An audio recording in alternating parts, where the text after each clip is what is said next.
அண்ணன் முன்னாடி எதுனா ஒரு தப்பு நடந்தா க்ளோஸ் கத்தம் கத்தம் அப்படின்றது வந்து பாத்தீங்கன்னா சிம்பாலிக்கா இப்படி பண்ணிருக்காரு. அவர் இப்படியா ஃபர்ஸ்ட் டே ஃபர்ஸ்ட் ஷோலயே 1000 கோடி வசூலுங்க. எந்த படமும் இது படம் நல்லா இருக்காதுன்னு எனக்கு நல்லாவே தெரியும்.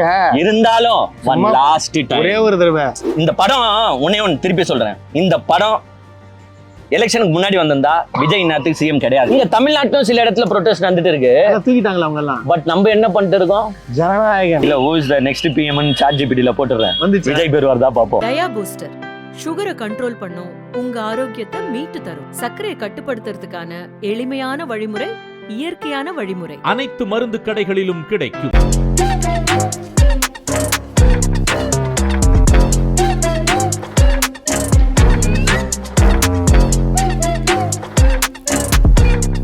ராமனம்மண்டா ஒத்தையில நிக்கிறேன்டா, ஒத்தையில நிக்கிறேன்டா, இல்லடா. ஏய் என்னடா பண்ணுகிற? என்ன பண்ணு? ஒரு ட்ரேட் மார்க்க செட் பண்ணிட்டு போயிருக்காப்ல. அந்த ட்ரேட் மார்க்க நான் பண்ண கூடாதா? என்னடா பண்ற? கோடாலி இங்க பாருங்க. எங்க நடிகர் விஜய், அதாவது நானே ஒண்ணு கிளியரா எக்ஸ்பிளைன் பண்ணிக்கிறேன்.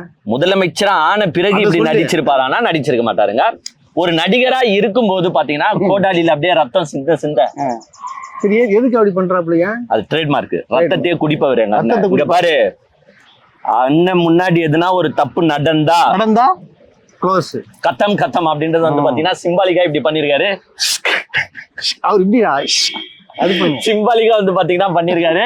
சோ இந்த ஆயுதத்தை பார்த்த உடனே உங்களுக்கு தெரிஞ்சிருக்கும் நாங்க எங்க போயிட்டு வந்திருக்கிறோம்னா ஜனநாயகன். நீங்கள் அனைவரும் எதிர்பார்த்த ஜனநாயகன் படத்திற்கு போயிட்டு வெளியில வந்திருக்கிறோம். நான் சொல்லிக்குவா என்ன சொல்லு? One last time first day first ஷோலயே 500 கோடி வசூலுங்க. 1000 கோடியா? சரி மாத்தி சொல்றேன். ஃபர்ஸ்ட் டே ஃபர்ஸ்ட் ஷோலயே 1000 கோடி வசூலுங்க. எந்த படமும் இது வாழ்க்கை வரலாற்றிலே இது மாதிரி பண்ணதுல எங்க ஒடிசி தோத்து போச்சு, எங்க துரேந்தர் தோத்து போச்சு, ஹாலிவுட் மூவிஸ்க்கு போங்க அவதார் தோத்து போச்சு, ஜுராசிக் பார்க் எல்லாத்தையும் உடைச்ச ஒரே நாயகன் யாருன்னு பாத்தீங்கன்னா உங்கள் விஜய். அப்படின்னு தான் வந்து பாத்தீங்கன்னா ஏங்க 1000ல ஸ்டார்ட் பண்ணுவானுங்க. 2000 3000 4000 பிலாப்பி ரேஞ்சில போயின்னு இருப்பாங்க. சரி இப்ப படத்துக்குள்ள போயிடலாம்.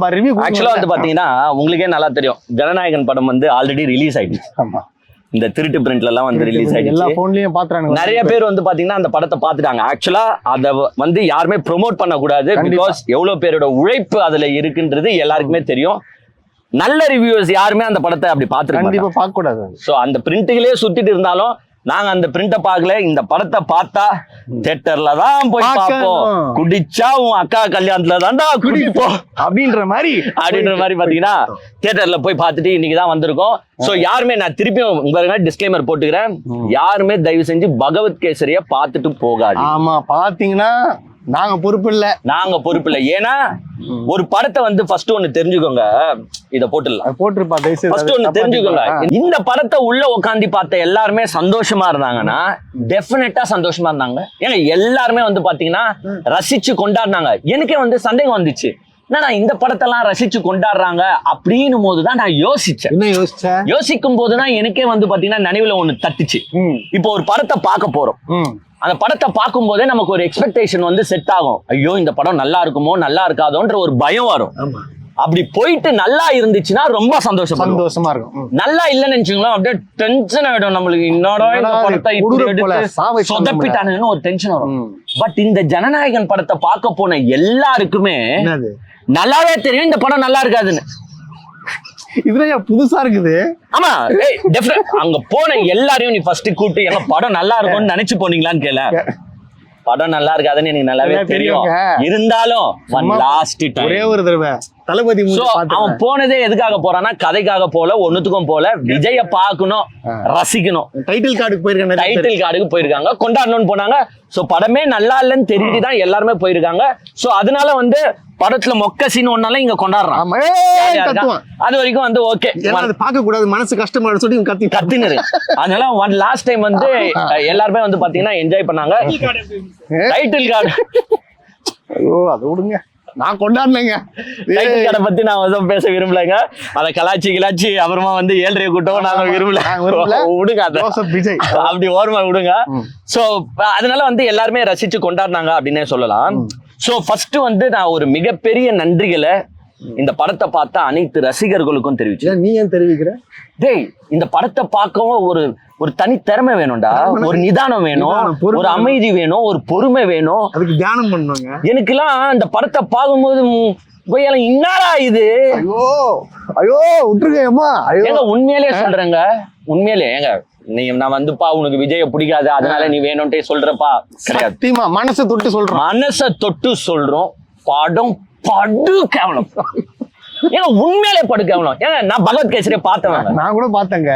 ஏங்க அந்த படம் 1000 டைம் பெட்டர். நானு அதுவே கேவலமான படம், அதே 1000 டைம் பெட்டர். ஏங்க அதே ஸ்கிரீன் பிளேவை எடுத்து வச்சிருந்தா கூட இந்த படம் ஓகேவா இருந்திருக்கும். இல்லன்னா அதே டைரக்டரை கூட்டிட்டு வந்து எடுக்க வச்சிருந்தா கூட ஓகேவா இருந்திருக்கும். அவ்வளவு கேவலமா வந்து பாத்தீங்கன்னா ஒரு படத்தை எடுத்து வச்சிருக்காங்க, அதுவும் ஒன் லாஸ்ட் டைம். அதுல விஜய்க்கு இந்த மாதிரி நடக்கணுமா அப்படின்னு நினைச்சுதான் நான் ஃபீல் பண்ணேன். உண்மையாவே. ஏன்னா ஏங்க விஜய் இது சில படங்கள் எனக்கு பிடிக்கும். ஆமா ஏங்க, துப்பாக்கி பிடிக்கும் எனக்கு, கத்தி பிடிக்கும் எனக்கு. சில படங்கள் அவரது வந்து சுறா வந்து ரொம்ப பிடிக்கும். அதெல்லாம் வந்து அது என்ன சொல்லுவாங்க, லெஜெண்டரி மூவி அதெல்லாம். பட் உண்மையிலே நான் சொல்றேன்னு தப்பா நினைக்காதீங்க, புலி படத்தை நான் ரசிச்சு பார்த்தேன். ஏங்க உண்மையிலேங்க நீங்க வந்து கலாய்க்கலாம், புலிலாம் ஒரு படமான்னு கலாய்க்கலாம். பட் உண்மையில நான் ரசிச்சு பார்த்தேன். ஏன் ரசிச்சு பார்த்தேன்றதுக்கு ஒரு காரணம் உண்டு. என்ன காரணம்? ஏங்க ஒரு வெல் நோன் ஆக்டர், இவ்வளோ ஃபேன்ஸ் உடைய ஒரு ஆக்டர் இந்த மாதிரி ஒரு டிஃபரெண்டான ஒரு ரோலை ட்ரை பண்றாரு. பசங்களுக்காக பாராட்டலாமா? பாராட்டலாம். யாருமே ஒரு ரிஸ்க் எடுத்து ஒரு வித்தியாசமா ஒண்ணு பண்றாங்கன்னா பாராட்டணும். அந்த புலி படம் நல்லாவே இல்லைனாலும் அதை வந்து என் மனசு பாராட்டும். விஜய் சாருக்கும் தெரியும், இருந்தாலும் நடிக்கணும், ஒரு ரிஸ்க் எடுக்கிறோம்னு ரிஸ்க் எடுத்தாப்ல. சோ அதை வந்து நான் தப்பாவே சொல்ல மாட்டேன். சோ புலி படமே எனக்கு தெரிஞ்சு ஓரளவுக்கு நல்லா இருந்துச்சு. சிரிக்கிறேன், இந்த படம் அவ்வளவு கேவலங்க. அப்ப இருக்கிறதுலயே மோசமான படம் இந்த படத்துக்கு. உண்மையிலேயே நான் சொல்றேன், ஜனநாயகன் பேர் வச்சிருக்கவே தேவையில்ல. என்ன பேர்? பப்ஜி கேம்னு வச்சிருக்கலாம். பப்ஜி. ஆமாங்க ஆமாங்க, சீன்லாம் மனுஷன் சுடுறான், பில்டிங் சுடுது, ரோட்ல போற எல்லாருமே சுடுறான், ட்ரோன் சுடுது, ஹெலிகாப்டர் சுடுது. அப்புறம் இதெல்லாம் அவருக்கு ஜெயின் ரோபோட் எல்லாம் வருது, எல்லாமே வர எல்லாமே எதுக்கு அடிச்சுக்கிறான்னு அவனுக்கும் தெரியாது, எவனுக்குமே தெரியாது. ஏன்னா ஒரு PUBG game, mini PUBG game. நான் நினைக்கிறேன் எச் வினோத் வந்து பப்ஜி கேம் ஃபேன் நினைக்கிறேன். நைட்டு தூக்கம் வரலன்னா உட்காந்து கேம் ஆன் இருப்பாரு நினைக்கிறேன். அவர் ஃபேனா நம்ம ஹீரோ ஃபேனா? Good question. சொல்லு. இப்ப எனக்கு யாரு பப்ஜி ஃபேன்னு தெரியணும். உண்மையா சொல்றீங்க? எச் மோகன் வந்து எச் வினோத்தா? எச் வினோத் வந்து பப்ஜி ஃபேனா இல்லனா நம்ம விஜய் சார் வந்து பப்ஜி ஃபேனா? யாரோ பப்ஜி ஆடி இருக்காங்க, திட்டமிட்டு அந்த சீன் வரணும்னு சொல்லிட்டு பண்ணிருக்காங்க. நீங்க ஃபுல்லா பப்ஜி கேம் ஆடி வச்சிருக்காங்க. இந்த டீம், இந்த ஜனநாயகன் டீம் இருக்கு பாத்தீங்களா, இந்த டீம் எங்க போலான்னா வீடியோ கேம் தயாரிக்க போலாம். புதுசா வந்து கேம்ஸ் தயாரிக்க போலாம், புதுசா. ஆமா, ஏன்னா எங்க ஒரு நான் ஹாலிவுட்ல கூட அப்படி பார்த்தது இல்ல, சுடுறதுலாம் இதுலதான் பார்க்க முடியும். சுட்டு தள்ளுறாங்க, அவ்வளவுதான். திம்சத்துக்கு மேல திம்சம் தான் ஒண்ணுமே. ஆனா எதுனா ஒன்று லாஜிக்கலி கொஞ்சமாச்சு பைண்ட் ஆகுதானா? சுத்தமா கிடையாது. பகவந்த் கேசரி அதனால தான் சொல்றேன், அந்த படம் ஒரு சீன் நல்லா எடுத்திருப்பாங்க. கொஞ்சம் கதையாச்சு போவோம், நல்லா இருக்கும், ஸ்கிரீன் பிளேவும் நல்லா இருக்கும். சோ ரசிச்சு பார்த்தோம். ஆனா இந்த படத்துல ஒண்ணுமே கிடையாது. பட் ஆக்சுவலா ஒரு விஷயத்த நான் பாராட்டுறேன். நான் கூட என்ன நினைச்சேன்னா, ஜனநாயகன் வந்து அப்படியே 100% காப்பி வச்சிருக்காங்க போல, அப்படியே ரீமேக் பண்ணிருக்காங்க போல நினைச்சேன். பட் இல்லையா, அப்படிலாம் 100% காப்பி அடிக்கிற ஆட்கள் எல்லாம் நாங்க கிடையாது. சும்மா அங்க ஒரு காப்பி அடிக்கணும்ன்றதுக்காக ஒரு 99.99999 நல்லா கேப்ப நீ. நான் ஏதோ 50% காப்பி பார்த்தா கலாச்சின்னு இருக்கிறேன். ஒரு 99.999% காப்பி வச்சிருக்காங்க. மிச்சம் 1% காப்பி, 1% இல்ல 0.0001% என்னன்னு பாத்தீங்கன்னா அந்த கேம்ஸ் பப்ஜி, சுடுறது, ஃப்ரீ ஃபயர், பாலிடிக்ஸ் அப்படி இப்படின்னு பாத்தீங்கன்னா ஒரு 0.001% போட்டிருக்காங்க. மத்தபடி படத்தை பத்தி சொல்லணும்னா சரி, ஒரு கம்பாரிசன் போலாமா? இப்போ கம்பாரிசன் ஓகே. பகவந்த் கேசரியில ஹீரோவா பாலையா நடிச்சிருப்பாரு. ஆமா, ஜனநாயகன்ல விஜய் நடிச்சிருக்காரு. பகவந்த் கேசரியில வந்து பாத்தீங்கன்னா ஹீரோயின்னா காஜல் அகர்வால் நடிச்சிருப்பாப்ல. ஆமா, ஜனநாயகன்ல பூஜா ஆக்கிடு. பகவந்த் கேசரியில வந்து பாத்தீங்கன்னா அந்த சின்ன பொண்ணா ஒரு பொண்ணு நடிச்சிருக்கோம். ஐயா, பொண்ணு பேர் இதுலயும் தெரியலப்பா எனக்கு. ஸ்ரீலீலா. ஸ்ரீலீலா. தெலுங்கு ஸ்ரீலீலா. இதுலயே தெரியல. மமிதா பைஜு. மமிதா பைஜு. ஓகே. பகவந்த் கேசரில வந்து பாத்தீங்கன்னா அந்த போலீஸ் ஆபீசர் செத்து போடுவாரு பாருங்க, அவர் வந்து சரத்குமார் நடிச்சிருப்பாப்ல. இதுல கௌதம் வாசுதேவ் மேனன் நடிச்சிருப்பாப்ல.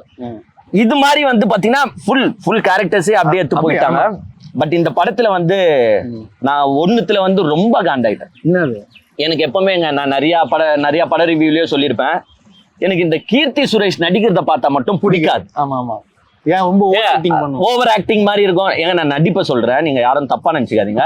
நம்மளுக்கு அவங்க நடிக்கிறத பார்த்தாலே ஒரு 10 ரூபாய்க்கு நடிமானா ஒரு 1000 ரூபாய்க்கு நடிக்கிற மாதிரியோ நல்லா இருக்காது, நடிக்க நல்லாவும் இருக்காது, ஒரு சிங்கே ஆகாத மாதிரி இருக்கும். ஏங்க இந்த படத்தை பார்த்த பிறகு இந்த மமிதா பைஜு மினி கீர்த்தி சுரேஷ் மாதிரி தெரியும். சுத்தமா நல்லாவே இல்ல. Over acting. அந்த ஒரு நடிப்பு கிடிப்பு வந்து மமிதா பைஜுக்கு அந்த ஒட்டல டூடு நான் பாக்கலங்க, அதனால அது எனக்கு தெரியாது. பட் இந்த படத்துல மமிதா பைஜு வந்து அந்த ஒரு சென்டிமெண்ட் சீன்ஸ் அதெல்லாம் கனெக்ஷன் ஆகல, அந்த எமோஷனலி பைண்ட் ஆகுதானா ஆகல. ஆனா பகவந்த் கேசரிலியாச்சு பாத்தீங்கன்னா ஸ்ரீலீலாக்கும் இவரு பாலையாக்கும் பைண்ட் ஆகி இருக்கும். அந்த பாட்டுலாம் இருக்கும். பட் அதுல என்னன்னா பாலையா நல்லா நடிச்சிருப்பாரு. ஆமா. அப்ப என்ன சொல்ல வரீங்க? What do you mean? ரெண்டு கேரக்டர் இருக்குதுன்னா ரெண்டு கேரக்டரும் நல்லா நடிக்கணும். ஒரு கேரக்டர் ஒண்டி நல்லா நடிச்சா வந்துருமா சீன்? பாலையா நல்லா நடிச்சிருக்காரு. அப்ப இங்க விஜய் நல்லா நடிக்கல. அதுதான் கேட்டேன். ஏன் நல்லா நடிக்கல? விஜய் உண்மையிலேயே பாத்தீங்கன்னா அந்த டைம்ல ரொம்ப அப்செட்டா இருந்தாருன்னு நினைக்கிறேன். ஏன் அப்செட்? இந்த பாலிடிக்ஸ்ல வேற வந்துட்டாரு, ஷூட்டிங் வேற போகணும், நீங்க வேற கட்சி ஆட்களை வந்து சந்திக்கணும். சோ ரொம்ப அப்செட்டா இருந்தாரு போல. எமோஷனலி அவரும் வந்து பாத்தீங்கன்னா சிங்காவில சும்மா எதனா ஒண்ணு பேசணுமே, சும்மா ஏதோ பேசணும்ன்ற மாதிரி பேசிட்டு போயிட்டாரு. மேப்பே ஆகலங்க, கதையை வந்து மேப் ஆகல. சரி கதைக்குள்ள போயிடலாம். ஓவராலா அப்படியே சொல்லுங்க. ஏங்க ஒண்ணுமே கிடையாதுங்க. பகவந்த் கேசரியை பார்த்தவங்க தயவு செஞ்சு ஜனநாயகன் பக்கம் போவாதீங்க. அப்படிதான் இருக்கும். பகவந்த் கேசரி பார்க்காதவங்களுக்கு ஒரு ஒன் லைன்ல மட்டும் ஒரு ஸ்டோரி சொல்லிடலாம். விஜய் ஒருத்தர் இருக்காரு. அவர் வந்து பாத்தீங்கன்னா பிளாஷ்பேக்ல சொல்லணுமாடா, சும்மா லைட்டா ஒன்லைன் மட்டும். அந்த ஜெயில படமே ஒன்லைன் தான். அதை சொல்லிட்டேன்னா அப்புறமா எல்லாருமே என் நாலு கதையை சொல்லுகிறியா அப்படின்னு கேட்பானுங்களே. ஆமா கண்டிப்பா கேட்பானுங்க. ஏங்க அதாவது பாத்தீங்கன்னா நம்ம கௌதம் வாசுதேவ் மேனனோட பொண்ணு இருக்காங்க. அவங்கதான் இந்த மமிதா பைஜ். நம்ம ஆள் வந்து பாத்தீங்கன்னா ஜெயிலுக்குள்ள இருப்பாப்ல. ஜெயிலுக்குள்ள இருப்பாரு. அப்பதான் வந்து பாத்தீங்கன்னா இது எடுப்பாப்ல அந்த கடாபந்திரம். இந்த சீன் வந்து ஜெயிலுக்குள்ளயும் வரும். அப்பப்ப வந்து பாத்தீங்கன்னா அந்த பொண்ணை கடத்திட்டு போயிடுவாங்க. மமிதா பைஜோ கடத்திட்டு போயிடுவாங்க. அப்பயும் வந்து பாத்தீங்கன்னா இந்த கடப்பாறை சீன் வரும். ஏங்க அந்த சீன்லாம் வந்து பாத்தீங்கன்னா நான் உண்மையிலே சொல்றேன், இந்த கடப்பாறை இந்த சீன் இருக்குல்ல, அந்த ஃபைட் வந்து பாத்தீங்கன்னா பகவந்த் கேசரில சூப்பரா இருக்கும். நான் பார்த்தேன், நல்லா இருக்கும். ஏன்னா பாலையாவும் சரி ஸ்ரீலீலாவும் சரி அதை வந்து பாத்தீங்கன்னா ஒரு ரியாலிஸ்டிக்கா தெரியும். அந்த ஃபைட்டை என்னால பகவந்த் கேசரில ரசிச்சு பார்க்க முடிஞ்சிச்சு, இங்க பார்க்க முடியல. இங்க பார்க்க why what is the problem தெரியலங்க. அது ஒருவேளை நம்மளுக்கு விஜய் பிடிக்காதுன்றனால அப்படி தோணுதோ? நிறைய படத்துல விஜய் எனக்கு பிடிக்கும்பா, எனக்கும் பிடிக்கணும்னு பாக்குறேன், இதெல்லாம் பிடிக்கலையே. ஏங்க உண்மையிலே நாங்க விஜய் படத்துக்கு போனா நல்லா இருக்கிற படமா இருந்தாலும் நல்லா இல்லாத மாதிரி தோணும். பட் இந்த படத்தை டேய் ப்ளீஸ் ஒத்துக்கோ, இந்த சீன் நல்லா இருக்குடா, மனசை ஏத்துக்கோ. ஆனா மனசு என்ன சொல்றேன்னா டேய் வாய்ப்பே இல்ல ராஜா, ஏன்னா அது உண்மையிலே நல்லா மனுஷனே.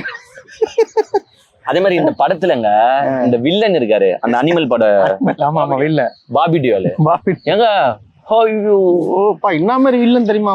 அவரை கூப்பிட்டு வந்து காமெடி பண்ணி வச்சுக்கிறாங்க. ஸ்டார்டிங் இன்ட்ரடக்ஷன்லாம் ஒரு 20 நிமிஷத்துக்கு இன்ட்ரடக்ஷன் போகுது இவருக்கு.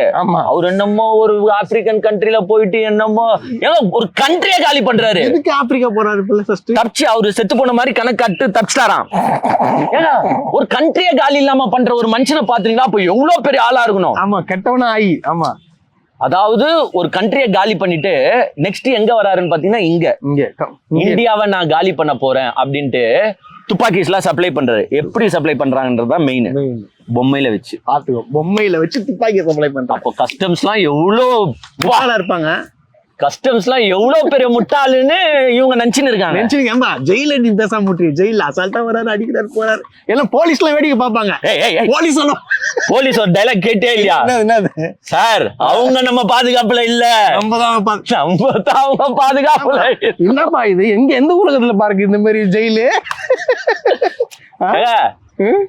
ஜெயில இருக்கிறவங்க எல்லாம் போலீஸ் பாதுகாப்புல இல்லங்க, போலீஸ் வந்து இவரு பாதுகாப்புல இருக்காங்க. பாதுகாப்பு கதையை பேசணுமா இல்லையா? பேசணும்பா. ஆக்சுவலா எங்க பிரச்சனை இப்ப என்னன்னா கதைய ஃபுல்லா சொல்லுறதா வேணாவா?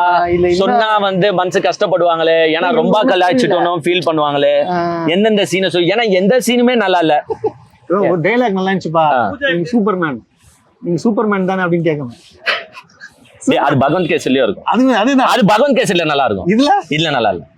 என்ன இது கூட நல்லா இல்லைங்க. என்ன நண்பர் பூஜா ஹெக்டே பத்தி கேட்டாரு. அவங்க யாரு இருக்காங்கன்னு யாருக்குமே தெரியல. சும்மா வராங்க போறாங்க. இல்ல அது அந்த ஒரு பாட்டுக்காகங்க. ஆமா ஏங்க அந்த சாரி போட்டு அவங்க மோனிகா பாட்டுக்கு அங்க ஆட்டாங்க. அதான் இங்க ஆடணும். அதுக்காக தூக்கின்னு வந்து ஏமா நடிமா கட்டாயப்படுத்தி டான்ஸ் ஆட வச்சிருக்காங்க. ஆட வச்சு வேற எதுவுமே அவங்க கலர்ஃபுல்லா இருந்துச்சுங்க. ஆமா கலர்ஃபுல்லா. இவன் நம்ம வாயில இருந்து புடுங்க அதெல்லாம் பேச வைக்கிறீங்க. தப்பா அப்புறமா வந்து தப்பா பேசிட்டாங்க அப்படின்ட்டு இவனே கோத்து விட்டுருவான். எதுக்குங்க இந்த வேலை உங்களுக்கு? ஏங்க ஆக்சுவலா இந்த படத்தை பாக்குறவங்களாம் நான் வந்து ஒரு புதுவித டெக்னிக் கண்டுபிடிக்கணும்னு நினைக்கிறேன். என்ன டெக்னிக் சொல்லிட்டேன்னா படம் பாக்குறவங்களுக்கு கரெக்டா இருக்கும்ல. படத்தை எப்படி இனிமேட்டு டிசைன் பண்ணணும்னா நீங்க ஒரு தியேட்டர் கட்டும் போது அதான் அந்த டெக்னிக்லாம் வருமானு எனக்கு தெரியல. பரவாயில்ல சொல்லி எடுத்துருவாங்க. ஏங்க ஒருத்தர்கிட்ட ஒரு ரிமோட் குத்துறணும். நீங்க ரிமோட் ஆமா ஒரு ரிமோட் குத்துட்டீங்கன்னா அவனுக்கு பிடிக்காத சீனா ஓட்டி பாத்துக்கிற மாதிரி. அப்ப எல்லாமே பார்க்க முடியாதப்பா. அது பிடிக்கிறவன் பிடிச்ச சீனை திருப்பி பாத்துக்கிட்டோம். சண்டை வரும். பிடிக்காதவன் கடை அவனுக்கு தனி ஸ்கிரீன்ன்ற மாதிரி தெரியணும். அப்ப எப்படி தனி கண்ணாடி கிண்ணாடி குத்துட்டு அதுதான் அந்த டெக்னிக்கலி அது பாசிபிளான்னு எனக்கு தெரியாது. கொண்டு வாங்க. பட் ரொம்ப மன கஷ்டமா இருக்குது இந்த படத்தெல்லாம் உட்காந்து ஓட்டாம பாக்கணும் போது. என்கிட்ட குத்துருந்தாங்க ரிமோட் குத்துருந்தாங்கன்னா ஒரு 15 நிமிஷம் ஸ்டார்டிங்ல 15 நிமிஷத்துல இந்த படத்தை அது பார்க்கலாம். ஒண்ணுமே. ஆனா செகண்ட் ஹாஃப்லாம் நீங்க உயிரோட இருந்தீங்கன்னா பாருங்க. அது வந்து ஆல்ரெடியே வந்து பாத்தீங்கன்னா சில லீக்டு சீன்ஸ் ஆச்சு பாருங்க. ஆமா அந்த லீக் சீன்ஸ்லயே வந்து பாத்தீங்கன்னா முஸ்லிம்ஸ் எல்லாம் ப்ரொடெஸ்ட் பண்ண ஆரம்பிச்சிட்டாங்க. பட் என்ன கேட்டீங்கன்னா அது ஆக்சுவலாவே விஜயே வந்து அந்த சீன்ஸ் எல்லாம் ஏத்திருக்க கூடாது. எல்லா படத்துலயும் முஸ்லீம்ல தீவிரவாதியா காட்டுறது எல்லா படத்துலயும். இப்போ அரசியலுக்கு வராதவங்க கூட அப்படி பண்ணிக்கலாங்க. அரசியலுக்கு வரோன்ற நம்ம கேரக்டர்ஸ் இதுல எல்லாம் கொஞ்சம் கவனமா இருக்கணும். ஏங்க ஃபுல்லா வந்து ஒரு முஸ்லிம்ஸை டெரரிஸ்டா காட்டுற மாதிரியோ. பட் லாஸ்ட்லங்க ஒரு சீனை நான் அப்ரிஷியேட் பண்றேன் மட்டும் சொல்லிட்டு எல்லாமே நல்லா இல்லன்றியப்பா. ஒரு சீன் நான் அப்ரிஷியேட் பண்ணிக்கிறேன். ஒரு சீன் வித் யுவர் பர்மிஷன் மையான. ஓகே அந்த ஒரு சீன் என்னன்னா இந்த வீட்டுக்கு நீங்க வந்து மத கலவரத்தை ஏற்படுத்த பாப்பாங்க. இந்துஸ் வந்து கிறிஸ்டினை முட்டுற மாதிரியும் கிறிஸ்டின்ஸ் வந்து முஸ்லிம்ஸை முட்டுற மாதிரியும். லாஸ்ட்ல என்ன ஆகும்னு பாத்தீங்கன்னா இந்து கோயில கிறிஸ்டின் பாதுகாப்பான். ஆமா கிறிஸ்டின் கோயில முஸ்லீம் பாதுகாப்பான். சோ இந்த மாதிரி ஒரு சீன் வச்சு லாஸ்ட்ல வந்து பாத்தீங்கன்னா தமிழ்நாடு வந்து ஒரு சேஃப்டி மாநிலம். இங்க வந்து நீங்க மத கலவரத்தை ஏற்படுத்த முடியாது. லாஸ்ட்ல தான வருது. ஆனா லாஸ்ட் வரைக்கும் உட்காரணுமே அதானே இங்க பிரச்சனை. நான் என்ன சொல்றேன்னா இப்போ நம்ம வந்து வீடியோல வந்து ஒரு ஹைலைட் போடுவோம் பாத்தியா, கொஞ்சம் இம்பார்ட்டன்ட் சீனை தூக்கி முன்னாடி போடுவோம். அந்த மாதிரி நான் ஜனநாயகன் காரங்க என்ன சொல்றேன், இந்த மாதிரி ஒரு 2-3 இம்பார்ட்டன்ட் சீனை ஒரு ஹைலைட் மாதிரி முன்னாடி போட்டீங்கன்னா கொஞ்சம் சரி இந்த சீன் வரும் நம்ம பாப்போம் அப்படின்னு உட்காந்து பாப்பா. இல்லைன்னா ரொம்ப கஷ்டம். சோ அந்த சீன் வந்து பாத்தீங்கன்னா போட்டது கொஞ்சம் ஓகேவா இருந்துச்சு. கிளைமேக்ஸ்ல அது நம்ம தான் 5 நிமிஷத்துக்கு முன்னாடி கிளம்பிட்டோமே. இல்லங்க ஆக்சுவலா ரொம்ப வெக்ஸ் ஆயிட்டேன் நானு. பிரஸ் மீட்ல நான் சத்தியமா பாக்கல. ஒரு 5-10 நிமிஷத்துக்கு முன்னாடியே நான் கிளம்பிட்டேன். அதாவது இந்த ரோபோட்ஸ்னு ஒண்ணு இறங்கி சுட ஆரம்பிக்கோங்க. அதோட நான் ஓட்டம் எப்பா நம்மள சுற்ற போறான்னு ஓட ஆரம்பிச்சிட்டோம். ரோபோட்ஸுங்க இறங்கி சுட ஆரம்பிக்கும். அதெல்லாம் டேய் அதுல முடிஞ்சிச்சுங்க நம்ம கதை. இது தேவைப்படாது. இனிமேட்டு முக்கியமான ஆள் ஒருத்தர் வச்சிருக்காரு பாத்தியா இல்லையா? யாரு? மதன் கௌரி. அதெல்லாம் சொன்னல சயின்டிஸ்ட் எல்லாமே ரெடி பண்றது அவர் தான். ஃபர்ஸ்ட் ஒண்ணு குருவை நம்பினாதான் சிஷியனை நம்ப முடியும். அந்த சயின்டிஸ்ட் நரணியே நம்ப முடியல நம்மளால. எப்பா இதுக்கு வந்து அதனாலதான் இவரு பப்ளிசிட்டி பண்ணார் பாத்தியா இல்லையா? அண்ணா ஏய் இப்போ நான் ஒண்ணு கேக்குறேன். விஜய் படத்துல உன்னையே நடிக்க விட்டாங்க. அவருக்கு தம்பி ரோல்ல நடிக்கிறேன்னு வச்சுக்கோ. ஒரு 3 சீன் விஜயோட நடிச்சிருக்கிறேன்னு வச்சுக்கோ. நீ வந்துட்டு இப்படி நின்னு விஜய பத்தி பேசிட்டு இருப்பியா? மன்சா சத்தோ சொல்லு. பாத்தீங்களா நியாயமா பேசுறவங்க.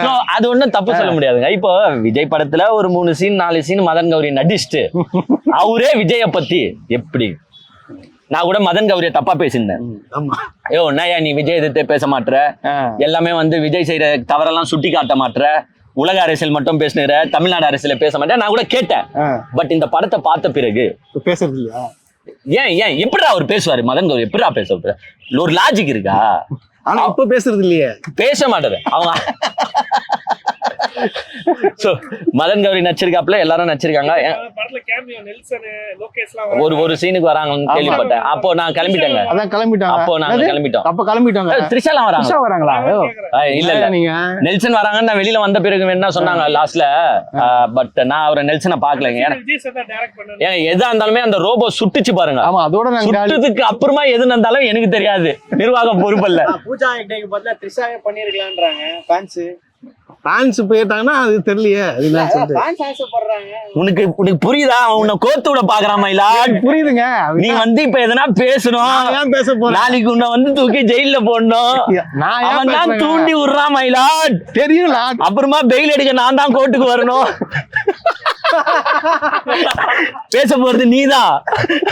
நான் பேசவே இல்லையே. என்னங்க, நான் வந்து அட்வொகேட் கோர்ட்டை போட்டுக்கினேன், இவன் பேசுறான், பெயில் எடுக்க நான் வரேன். பேசு, நீ கேள்றா. ஏய், நீ கேளு. த்ரிஷா வந்து பூஜா ஹெக்டேக்கு பதிலா அப்படின்னு சொல்லி கேட்கல. எனக்கு தெரியாது. சரி, இப்போ அந்த படம் வந்து த்ரிஷாவை பத்தி அவன் பேச விரும்பல. கரெக்டா? எதுக்கு நான் பேசுறேன்? எதுக்கு பேசணும்? அவங்க இந்த படத்திலே படத்துல இல்லையா? இல்லாதவங்களுக்கு நான் ஏன் What is this nonsense you are talking? இப்போ அந்த படம் எக்ஸ்பீரியன்ஸ் சொல்லும்போது ஃபர்ஸ்ட் ஹாஃப் வந்து கேசரி, செகண்ட் ஹாஃப் வந்து எக்ஸ்பீரியன்ஸ் படம் அப்படின்றாரு.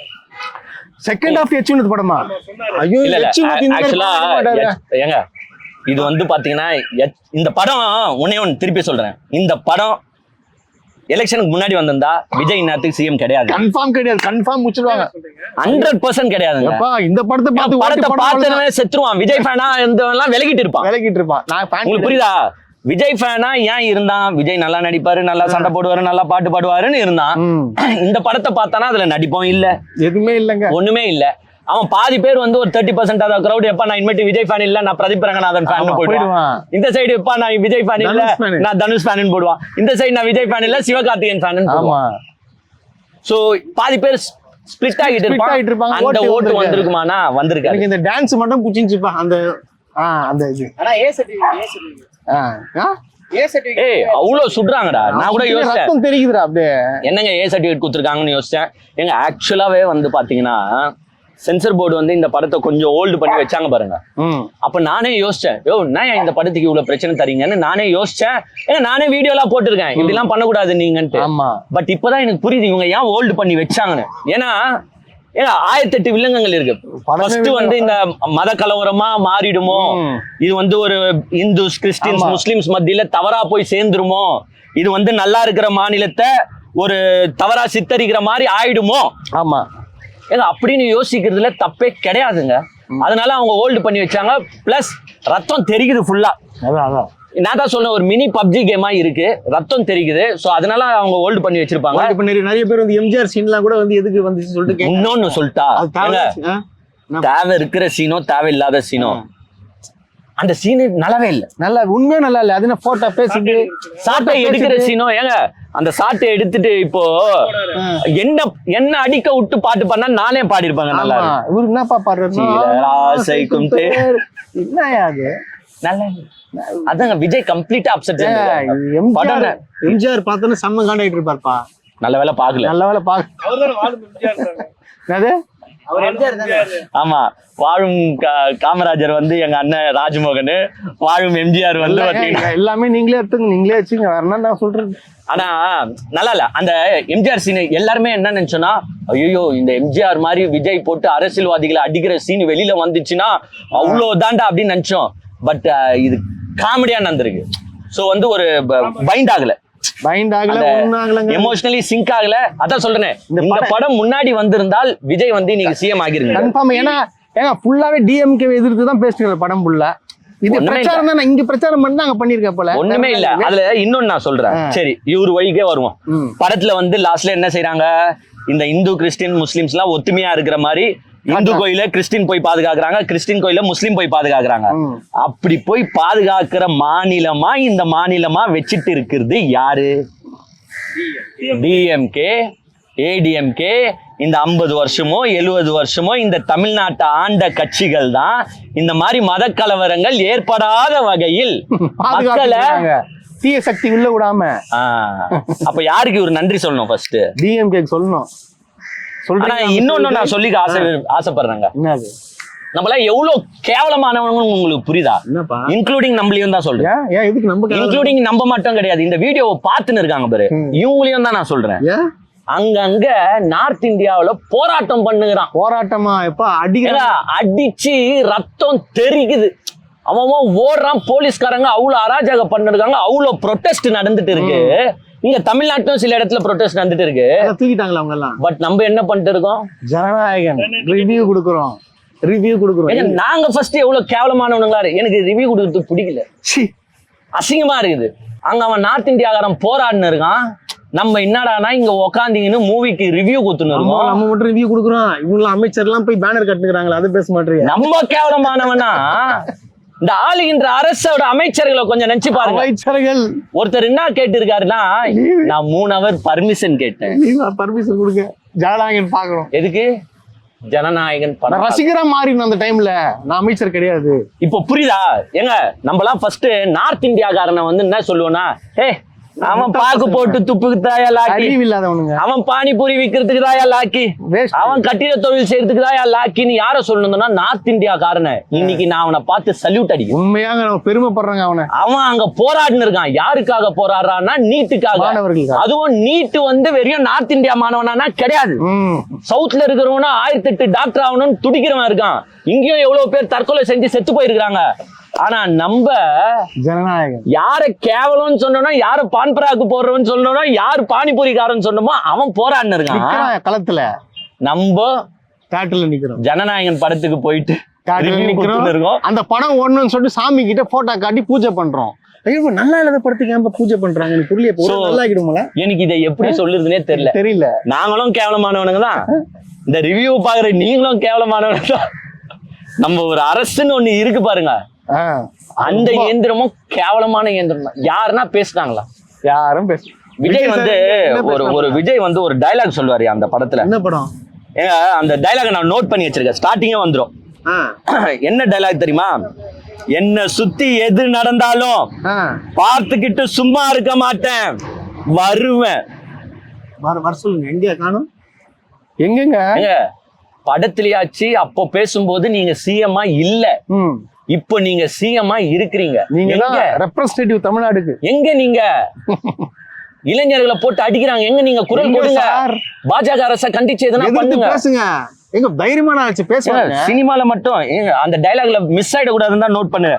என்ன சுத்தி எது நடந்தாலும் பாத்துக்கிட்டு சும்மா இருக்க மாட்டேன், வருவேன். பாத்து சும்மா தானே இருக்காரு, பனையூர்ல இருக்காரு. ஆனா பிஜேபி ஏதாவது தாக்கிருக்காங்க. BJP DMK தாக்கிருக்காங்க. ஒரு இம்பார்ட்டன்ட் கண்டென்ட் பேசும்போது இவன் பாருங்க, இவன் விஜய் பண்ணுங்க டைவர்ட் பண்ணி விடுறாங்க. எப்படியா பாருங்க, இப்படிதான் வந்து ஆளுங்களை அங்கங்க செட் பண்ணி விட்டுறாங்க, டைவர்ஷன் பண்றாங்க டாபிக்க. ஏங்க இங்க இப்படி போயின்னு இருக்கு, பிரச்சனை போயின்னு இருக்குங்க. நம்ம இல்ல, இந்த வர்ச்சுவல் வாரியர்ஸ் எவ்வளவு கேவலமானவனு ஒண்டி நான் சொல்றேன். அங்க போராடிங்கன்னா அடி வாங்கினுங்கிறானுங்க. இவனுங்க என்ன பண்றானுங்கன்னா ஃபேக்கா விஜய் வீடியோ எடுத்து போட்டு விஜய் வந்து விசிட் பண்ணிட்டாரு, எல்லாம் போய் தானே, போராட்டத்தை போய் பார்த்துட்டாரு, அவங்களுக்கு ஆதரவு கொடுத்துட்டாரு அப்படின்னு கேவலமா ஃபேக் வீடியோஸ் போட்டு ட்ரெண்ட் பண்ணிட்டு இருக்கானுங்க. இதுக்கு பேர்ல என்ன தெரியுமா? எச்சன்னு சொல்லுவாங்க தெரியுமா? ஏன் கொஞ்சம் நினைச்சு பாருங்க, ஒரு உண்மையான போராட்ட காலத்துக்கு இவர் போயிட்டு நீங்க அந்த வீடியோ எடுத்து போட்டா எனக்கு சந்தோஷம். கண்டிப்பா நானே பாராட்டுறேன். விஜய் சார் ஹேட்ஸ் ஆஃப், நீங்க போய் மக்களை பாத்துருக்கீங்க, இளைஞர்களை பாத்துருக்கீங்க, அவங்க சப்போர்ட் குத்துருக்கீங்க, பாஜக அரசை கண்டிச்சு பேசிருக்கீங்கன்னு. நானே பேசவே இல்லையே, போவே இல்லையா? இந்த கூட்டணி கட்சிகள்லாம் கொஞ்சம் கேக்குறதுன்னா ஏன் விஜய் பேச போவே இல்லைங்க. ஆனா வீடியோஸ் எடுத்து ஒண்டி ஃபேக்கா விஜய் போற மாதிரியும் அங்க இருக்கிறவங்களுக்கு எல்லாம் இது காட்டுற மாதிரியும் போட்டு ட்ரெண்ட் பண்ணி என்கிட்ட வீடியோஸ் இருக்குது, ஃபேக்கா தான். இதெல்லாம் பண்றோம், இதெல்லாம் கேவலமா இல்லையா? அவன் உண்மையாலேயே போராடினு இருக்கிறவன் இதை பார்த்தா அவன் என்ன நினைப்பான்? நம்மள என்ன நினைப்பான்? கேவலமா நினைப்பான். என்ன கேட்ட, இப்ப கூட்டணி கட்சியில ஏன்டா பேசணும்? அவங்களாம் கூட்டணி ஆட்சிக்குள்ள போயிட்டாங்க, பேசணும். ஆட்சிக்குள்ள பேசல முதல்ல இங்க கேட்கணும்ல, தட்டி கேட்கணும்லங்க. சோஃபா போயிடுச்சு இல்ல, சோஃபா போயிடுச்சுப்பா. அது சோஃபா போயிடுச்சு, எல்லாம் போயிடுச்சுங்க. அது இந்த பாருங்க, நாய் கூட பாருங்க, நாய் கூட போராடுது, நாய் கூட நான் இருக்கிறேன் அப்படின்ட்டு. ஆனா பாத்துங்க யாருமே கண்டுக்க மாட்டாங்க. சோ பாருங்க, சோ இளைஞர்கள் வந்து எங்க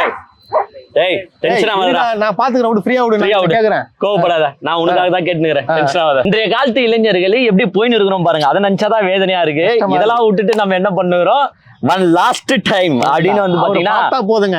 இல்ல எனக்கு ஒண்ணு புரியலங்க. அதுனா ஒன் லாஸ்ட் டைம் செலிப்ரேஷன், அவ்வளவுதான். என்ன லாஸ்ட் டைம்? சரி, அவரு கடைசி படம், அதனால வந்து ஒன் லாஸ்ட் டைம் செலிப்ரேஷன்றீங்க. இதுக்கு முன்னாடி நச்ச படம்லாம் ஒண்டி என்ன அப்படியே டாப் டக்கரா ஓச்சா? அதுதான் கேக்குறேன். எனக்கு ஒண்ணும் புரியல.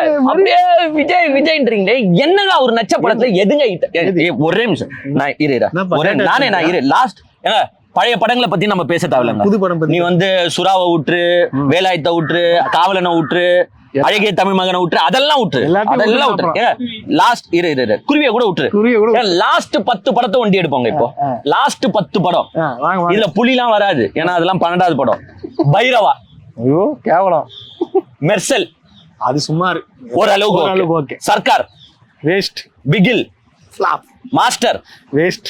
Beast waste. வாரிசு மொக்க. லியோ, ஐயோ கிரேட்டஸ்ட் ஆஃப் ஆல் டைம். மொக்க மொக்க மொக்க கேடு. ஜனநாயகன். என்ன இப்போ ஏங்க மனசாட்சிய தொட்டு எவனாவது யாருன்னா சொல்லுங்க, ஹீரோ நெஞ்சில கொஞ்சம் ஈரந்தா இந்த 10 படத்துல பா இதெல்லாம் என்ன மாதிரி மாஸ்டர்ல கொஞ்சம் என்ன மாஸ்டர்ல என்ன என்ன இருக்கு? மாஸ்டர்? விஜய் சேதுபதி நல்லா இருக்கு. சரி, உனக்காக நான் மாஸ்டர் என்ன விஜய் சேதுபதிக்காக நீங்க அப்ப அவன் விஜய் சேதுபதி ஓகே. அதுல விஜய் சேதுபதி நடிச்சனால ஓகே, Okay, மாஸ்டர் கொஞ்சம் உள்ள போட்டுங்க. மெர்சல் ஓரளவுக்கு ஓகே, மாஸ்டர் ஓரளவுக்கு ஓகேங்க. மத்தபடி என்னங்க இருக்குது லாஸ்ட் 10 படம்? என்ன இருக்கு கொஞ்சம் என்னப்பா? வரலாம் வரலாம் வா, வரலாம் வா, பைரவா. பாப்பா பாப்பா பப்பரப்பா. நம்ம இப்போ இங்க செலிப்ரேஷன் பண்ணி நீ ஜனநாயகனை பாத்துன்னு இருக்கிறவங்கள நான் ஏன் கேக்குறேன்னா இதனால கேக்குறேன். ஏன்டா அங்க போராடுனுறானுங்க, நம்ம இங்க ஒன் லாஸ்ட் டைம்னு இளைஞர்கள்ல இருந்து எல்லாருமே ஏன் இன்க்ளூடிங் மினிஸ்டர்ஸ் போயிட்டு படத்தை செலிப்ரேட் பண்ணிருக்கோம். அதுவும் மினிஸ்டர் புஷி ஆனந்த் என்ன சொல்றாப்லன்னா பெரிய கொண்டாட்டமா இருக்கும், திருவிழா மாதிரி இருக்கும். திருவிழா மாதிரி இருக்கணும். அவரு இந்த நீட்டை எதிர்த்து போராடுறவனுங்களுக்காக எதனா பேசியிருக்காப்லையானா அவருக்கு என்னங்க தெரியும்? இட்டுன்னு போவாரு. எந்த மாதிரி ஒரு ஆட்கள் கிட்ட நம்ம அரசாங்கம் மாட்டின்னு இருக்கோம். நம்ம எல்லாருமே மாட்டின்னு இருக்கோம். படத்தை பொறுத்த மட்டும் அதுல ஏங்க ஜனநாயகன் சிம்பிளி வேஸ்ட்டுங்க. போய் பாருங்க. இதெல்லாம் வந்து இப்ப கேட்டுக்கணும். வாய்ஸ் எங்க இருந்து வருது, இங்க இருந்து வருதா இல்ல பின்னாடி இருந்து வருதான்றத உன்னித்து அப்புறமா வந்து இவனுக்கு தான் சொல்லிட்டானுங்கன்னு சொல்லாதீங்க. சோ ஒன் லாஸ்ட் டைமா என்ஜாய் பண்ணணும்னு நினைக்கிற ரசிகர்கள் ஓகே, நம்ம ஒன்றும் செய்ய முடியாது, போயிட்டு பாருங்க. பட் படம் வரது கிடையாது. அதே மாதிரி எனக்கு ஒண்ணு சொல்லணும். சொல்லிட்டு லாஸ்டா சொல்றேன். ஏங்க பல கேரக்டர்ஸ் அதுல மேப் ஆகல. ஆமா, பிரகாஷ் ராஜ் சுத்தமா செட் ஆகல. இதுக்கு சொல்லாமே இருக்கலாமே. இல்லங்க, பிரகாஷ் ராஜ் நடிப்பு வந்து எனக்கு நார்மலாவே பிடிக்கும். இந்த பிரகாஷ் ராஜ் எப்படி இருக்காருன்னா, சிங்கம் படத்துல வருவார் பாரு ஒரு பிரகாஷ் ராஜ், இந்த குழந்தைங்களை கடத்திங்க, அதே மாதிரி இருக்காப்ல. சோ இப்போ இதுக்கு ட்ரெண்டிங்ல வருதானா அந்த மீசிய லைட்டா முறுக்கி விட்டுங்கன்னா அந்த மாதிரி பிரகாஷ் ராஜாவே இருக்கிறாரு. ஒன்னும் சொல்றதுக்கு இல்ல. படம் போய் பாக்குற மாதிரி இருந்தா நீங்க பாருங்க. ஆனா வந்து எதனா ஒண்ணு இது பண்ணீங்கன்னா நம்ம பொறுப்பு கிடையாது. அதுக்கு வந்து உங்களுக்கு எந்த கஷ்டமும் வரக்கூடாதுன்னா நான் சொன்ன ஐடியா தான் கரெக்ட். எல்லார்கிட்டயும் ரிமோட்டை குத்துட்டு ஓட்டி ஓட்டி பாத்துக்கோங்கப்பா. ஆமா, அந்த மாதிரி பாருங்க. அதுக்கு வந்து ஓடிடில தான். ஆனா 5 நிமிஷத்துல வெளியே வந்துருவாங்களே. ரீஃபண்ட் ஆப்ஷன் கூட. ரீஃபண்ட் ஆப்ஷன் ஏங்க ஆக்சுவலா வந்து நாங்க பல நாளா சொல்லுறோம், எல்லா தியேட்டர்ஸும் இந்த ஆப்ஷனை எடுத்துட்டு வாங்க, ரீஃபண்ட் ஆப்ஷனை எடுத்துட்டு வாங்க. ஏன்னா ஒருத்தனும் காசு கொடுத்து பாக்குறான். ஆமா, சும்மா இல்ல. ஏங்க ஒரு ஹோட்டலுக்கு போறோம், சாப்பிடுறோம், ஒரு சில்லி சிக்கன் நல்லா இல்ல, யோ சர்வர் இங்க வா, என்ன சில்லி சிக்கன் நல்லா இல்ல, என்ன செய்யணும் அவன்? ஒண்ணு வேற ஒண்ணு போட்டு எடுத்துட்டு வந்து கொடுப்பான். அப்படி இல்லைன்னா சார் இது ரீஃபண்ட் பண்ணிக்கோங்க சார், ஆமா அப்படி சொல்லுவான். ஒரு படத்தை பார்க்க போறோம், நல்லா இல்லைன்னா ரீஃபண்ட் பண்ணணும்ல. ஏங்க நான் இன்னொன்னு கேக்குறேன். இப்போ பாரு, என்னது லாஜிக்கலி ஒண்ணு கேக்குவா கேளு. ஏங்க விஜய் ஃபேன்ஸா இருக்கட்டும், ஏங்க விஜயா இருக்கட்டும், ஏங்க ப்ரொடக்ஷன் தயாரிப்புல இருந்து யாருன்னா ஒருத்தர் ஜனநாயகன் படம் 200 ரூபாய்க்கு தான் வித்தோம். சத்தியம் பண்ண சொல்லுங்கப்பா. 200 ரூபாய்க்கு மேல விக்கல. ஃபர்ஸ்ட் ஷோ இப்ப சொல்லுங்க. யாருன்னா ஒருத்தர் சத்தியம் போட சொல்லுங்களேன். ஏங்க ஊழலற்ற அரசுங்க சொல்லுங்க. ஏங்க யாருன்னா ஒருத்தர் சத்தியம் போட சொல்லுங்க. நான் கேக்குறேன், சொல்லுங்க. ஏங்க 500 ரூபாய் 600 ரூபாய்க்கு தியேட்டர்லயே விக்கிறாங்கன்னு நியூஸ்ல வருது. 1000 ஆயிடுச்சுங்க. இல்ல தியேட்டர்லயே 500 600, பிளாக்ல 1000 1500 போது நியூஸ்ல வருது. இதை யார் தட்டி கேப்பா? மிஸ்டர் விஜய் சார் அவர்தான் கேப்பார். சொல்லிட்டா புள்ளியா யாராச்சும் ஊழல் கீழல் பண்ணீங்கன்னா அதான் கேளுங்கப்பா. எங்க தப்பு நடந்தாலும் அங்க வருவேன்னு சொன்னீங்கல்ல, கேளு. தப்பு நடக்குதுங்க. தியேட்டர்ல தப்பு நடக்குது. ஏங்க இதே டிஎம்கே ஆட்சியில இருக்கும் போது எல்லாரும் சொல்லிட்டு இருந்தோம் பிளாக் டிக்கெட் வித்தாங்கன்னு சொல்லிட்டு இருக்கும் போது இவங்க சைட்ல இருந்து என்ன தெரியுமா சொன்னாங்க, அதை தடுக்க வேண்டியது யார் பொறுப்பு? ஆட்சியில இருக்கிறவங்க பொறுப்பு தானே. அப்ப நீங்க தானே தடுக்கணும்.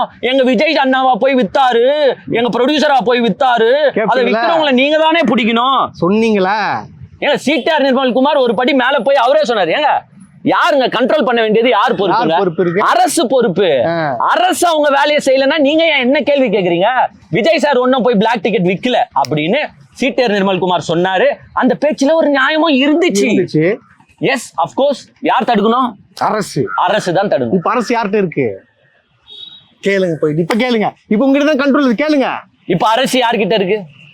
ஊழல் இல்லாம ஆட்சி நடத்துவோம்னு சொல்றீங்களே, அவங்ககிட்ட தான் இருக்கு. ஆதவர்ஜுன். என்னங்க ஆதவர்ஜுனா கிட்ட இருக்குன்றாப்ல? எனக்கு தெரியாது, வெளியில இருந்து வருது. வெளிக்குரல் சொல்றாங்க, இது மக்களின் குரல், இது எங்களின் குரல் கிடையாது. Note this point your honour, மக்களின் குரல். சோ ஆட்சி உங்ககிட்ட தான் இருக்கு. இப்போ ஏன் டிக்கெட் 500 ரூபாய்க்கோ 1000 ரூபாய்க்கோ 1500 ரூபாய்க்கோ விக்கிறான்? கொஞ்சம் சொல்லுங்க. ஏன் விக்கிறீங்க? விக்கிறவங்க மேல என்ன ஆக்ஷன் நீங்க எடுத்திருக்கீங்க? சொல்ல முடியுமா? முடியாது. ஆட்சி யார்கிட்ட இருக்கு? ஜோசப் விஜய். அந்த பக்கம் பிஜேபி, இதுவும் பப்ளிக் குரலுங்க. இந்த பக்கம் பாருங்க, ஒரு சைடு ஆதவர்ஜுனான்றானுங்க, ஒரு சைடு பிஜேபின்றாங்க. அப்ப யாரும் விஜய்னு சொல்ல மாட்டீங்களே? நம்ம தான் சொல்லுங்க, நாங்க தான் சொல்லிட்டு இருக்கோம். பாத்துங்க, இப்ப கூட அவருக்கு நாங்க தான் சப்போர்ட் பண்றோம். வேற யாரும் ஏத்துக்க மாட்டாங்க கூட சொல்றோம். ஓகே, பட் ஓவராலா அவன் லாஸ்ட் டைம் போது போய் பாருங்க என்னத்தை செய்து அவங்களும் ரசிகர்கள். இப்போ நாங்க பண்ற இன்பம் நீங்களும் வந்து பயனடைங்க. ஏங்க இப்போ அஜித் லாஸ்ட் படம், இனிமேட்டு அஜித் நடிக்க மாட்டாரு அப்படின்னு சொன்னா நான் சும்மா இருப்பேனா? கடை நான் போய் பார்ப்பேன். தலையோட லாஸ்ட் படம்யா, எவ்வளவு பெரிய வேலையா இருந்தாலும் போய் பார்க்கணும் அப்படின்னு. அதே மாதிரி அவங்களும் போறாங்க. சோ தப்பு சொல்ல முடியாது, பட் தப்பு சொல்லாம இருக்க முடியல. நான் தான் என்னையும் தப்பு சொல்லிக்கிறேன்ல. போய் பார்த்தா நானும் கேவலமானவன் தான், உங்களையும் தான் தப்பு சொல்றேன். இந்த வீடியோவை பார்த்துட்டு இருக்கிற நீங்களும் கேவலமானவன். பார்த்துடு, ஒரு டேஷுக்கும் பிரயோஜனம் இல்லாதவங்க நம்ம. ஹெச் வினோத் வந்து சொல்லியிருந்தாரு, நான் ஒரு கதையை சொல்லியிருந்தேன், ஆனா விஜய் அவர்கள் எனக்கு ஒரு படம் பிடிச்சிருக்கு, இதை வேணா நீ எடுக்கிறியா அப்படின்னு சொல்லி கேட்டதா சொன்னாங்க.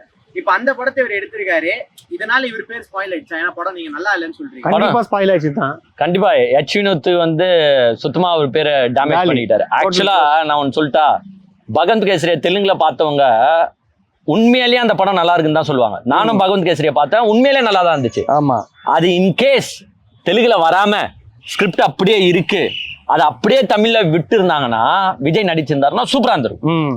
அதுவும் அரசியலுக்கு வரதுக்கு முன்னாடி at the end of the his career அந்த படத்தை விட்டு இருந்தா கூட செமையா இருந்திருக்கும். ஆனா இவங்க என்ன பண்ணிட்டாங்க, அந்த பகவந்த் கேசரி எடுத்து லைட்டா மாத்துறேன்ட்டு பப்ஜி கேமை உள்ள போட்டு, ஃப்ரீ ஃபயரை உள்ள போட்டு மொத்தமா கொலாப்ஸ் பண்ணிட்டாங்க. ஏங்க டேரக்டர் திங்க் பண்ண உண்ணுங்க, அவரு சொந்தமா யோசிக்க வைக்கணும். ஆனா அப்படி யோசிக்க வைக்கலையே, அப்புறம் என்ன கேவலம் பண்ணிட்டாங்க. சுத்தமா நல்லா நீங்க பாருங்களேன். ஆனா என்ன பப்ஜி ஃபேன்ஸ் எல்லாம் லைக் பண்ணுவாங்க. ஏன்டா நான் சுட முடியாது கூட அங்க சுட்டுங்கிறாங்கடா தேட்டர்லன்ற மாதிரி சுடுறாங்க. அந்த மாதிரி கூட கரூர் அங்க இதை எடுத்துருக்காங்கன்றாங்க. அந்த அந்த சீன்ஸ் வந்து பாத்தீங்கன்னா அவ்வளோ உள்ள வந்த மாதிரி தெரியல. மேபி ரிமூவ் பண்ணிட்டாங்க, ரிமூவ் பண்ணிருப்பாங்க. அதே மாதிரி இவர் பேசுற சீன்ஸ் இருக்கு, பட் அந்த இமேஜஸ் எல்லாம் ரிமூவ் பண்ணிட்டாங்கன்னு எனக்கு தெரியும்ல. அவங்களுக்கு இதால பெரிய பிரச்சனைகள் வரும் அப்படின்னு தெரியும், அதனால ரிமூவ் பண்றாங்க. எடுத்தது உண்மையான்றது ஹைபோதெட்டிக்கல் क्वेश्चन. உண்மைன்னு சொல்றாங்க, அது யாருக்கு தெரியும்? நடந்திருக்கலாம், நடக்காமையும் இருந்திருக்கலாம். ஏன்னா 64 கேமரா வர வேண்டிய அவசியம் கிடையாது.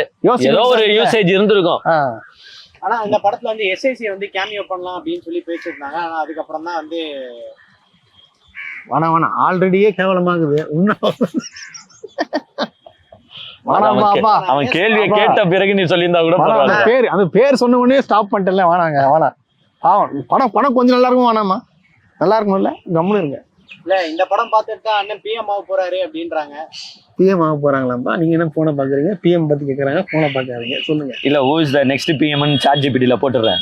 விஜய் பேர் வருதா பாப்போம். இல்ல உங்களுக்கு தெரியலையே, வரோம் இப்ப செக் பண்ணுங்க. ஏங்க இந்த படத்தை பார்த்தவங்க யாருன்னா சிரிக்காம வெளில வந்துட்டா நான் உண்மையா படம் நல்லா இருக்குன்னு ஒத்துக்கிறேன்.